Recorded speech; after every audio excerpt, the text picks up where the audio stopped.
تو بھائی صاحب آپ سارے اشعار پڑھ سکتے ہیں، مقطع نہیں پڑھ سکتے؟ کیوں؟ کیا دقت؟ آپ کا نام چھوٹا ہو جائے گا. اور ڈھٹائی کی حد تک یہاں تک ہی بات ہوئی تو بہت اچھی بات تھی. بھائی صاحب لوگ تو اتنے ڈھیٹ ہو گئے ہیں کہ مقطع نہیں پڑھیں گے، اس کے علاوہ کیا کریں گے؟ اپنا مقطع گھسیڑ کر کے وہ پڑھتے ہیں. کچھ لوگ کلام پڑھتے ہیں مگر شاعر کا مقطع نہیں پڑھتے ہیں، چھوڑ دیتے ہیں، ان کے لیے کیا فرمانا چاہیں گے؟ یہ بڑی کمزرفی کی بات ہے اور اعلیٰ درجے کے ناانصافی. اس کا مطلب یہ ہوا کہ آپ کو صرف بنی بنائی روٹی چاہیے، آپ کو بنا بنایا کھانا چاہیے. بھائی صاحب یہ شاعری کوئی آسان چیز نہیں ہوتی بے شک. ہے نا. جب فکر کے آتش میں پہروں کوئی جلتا ہے تب ذہن کے پردے پہ ایک شعر ابھرتا ہے، ایک شعر ہے نا. تو کوئی محنت کرتا ہے اور وہ فکر کے اور خیالات کے میدان میں کئی بار چکر لگاتا ہے تب جا کے ایک مصرے وجود میں آتے ہیں، بے شک. ایک مصرع وجود میں آتا ہے. تو آپ کو صرف نام لینے میں کیا جاتا ہے؟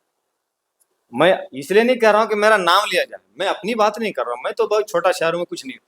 لیکن جنہوں نے بڑی محنت سے ہے نا، بڑی محنت سے مشقت سے کلام لکھا، وقت لگے، گھنٹے لگے اس میں نا. تو بھائی صاحب آپ سارے اشعار پڑھ سکتے ہیں، مقطع نہیں پڑھ سکتے؟ کیوں؟ کیا دقت؟ آپ کا نام چھوٹا ہو جائے گا. خیر آپ تو خیر ایک نعت خوانی بھی کرتے ہیں، آپ نے کہا کہ میری بات نہیں، جو گمنام شعرا ہیں جی، جو صرف شاعری کرتے ہیں وہ نعت خوانی نہیں اور کر سکتے. ڈھٹائی کی حد تک یہاں تک ہی بات ہوئی تو بہت اچھی بات تھی. بھائی صاحب لوگ تو اتنے ڈھیٹ ہو گئے ہیں کہ مقطع نہیں پڑھیں گے، اس کے علاوہ کیا کریں گے؟ اپنا مقطع گھسیڑ کر کے وہ پڑھتے ہیں. اچھا یہ تو وہ ہوتے ہیں کہ صرف نام ہٹا دیتے ہیں. جی اگر ارکان ٹھیک ٹھاک درست رہا ان کے نام کے ساتھ تو ملا لے جائیں گے. ہاں لیکن کچھ لوگ ہوتا ہے پورا مقطع ہی غائب کر ہاں، دیتے پورا غائب کر دیں گے، پورا کا پورا مقطع غائب جائے گا، یا تو دوسرے سے مقطع لکھوا لیں گے جی. یا پھر پورا مقطع غائب ہے. تو آپ 5 شعر پڑھ رہے تھے، چھٹا شعر پڑھنے میں کیا آپ انتقال ہو جاتے؟ پڑھ سکتے تھے آپ تو پڑھیے نا. مقطع پڑھ لینے سے آج تک کوئی ایسی تاریخ میں نہیں کہ مقطع پڑھنے سے کسی کی عزت ختم ہو یا اس کا وصال ہو گیا. اچھا مجھے ایک بات نہیں سمجھ میں آ رہی ہے، دور حاضر کے جو شعراء ہیں وہ شاعری کرتے ہیں، ان کا مقطع وہ نہیں پڑھتے ہیں، لیکن جی جو بزرگ شعراء کرام ہاں، گزرے ہیں ان کا مقطع ضرور پڑھیں گے تاکہ جو ہے واہی ہو کہ میں اتنے بڑے شاعر کا کلام پڑھتا ہوں. کلام پڑھ رہا ہوں. دوسری بات یہ ہے کہ ان کو انسلٹ فیل ہوتا ہے. یہ بات جی کہ ارے ان کا نام لے لیں گے تو پھر ان کا نام بڑا ہو جائے گا، ہمارا نام چھوٹا. نام لے لینے سے، مقطع پڑھ لینے سے آپ کا یا ہمارا قد چھوٹا یا بڑا نہیں ہو جاتا.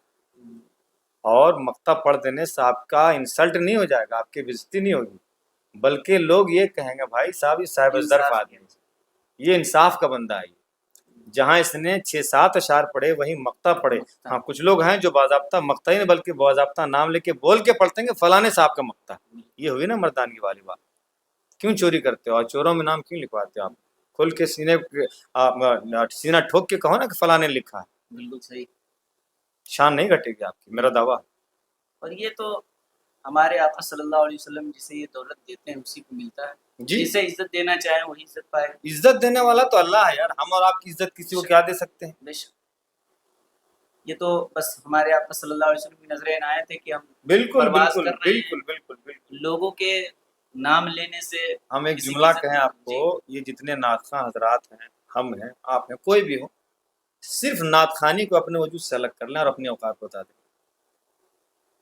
صحیح کہہ رہے ہیں. نعت خوانی کو اپنی ذات سے الگ کر کے اپنی اوقات بتا دیں کیا ہے. کوئی وجود نہیں ہمارا آپ کا. یہ نعت ہے جنہوں نے کیا آپ کو، آپ کے سر پہ شہرت کا تاج سجا رکھا. عزتوں کی دنیا میں آپ جو سیاحت کر رہے ہیں نا، تفریح کر رہے ہیں، یہ نعت ہے.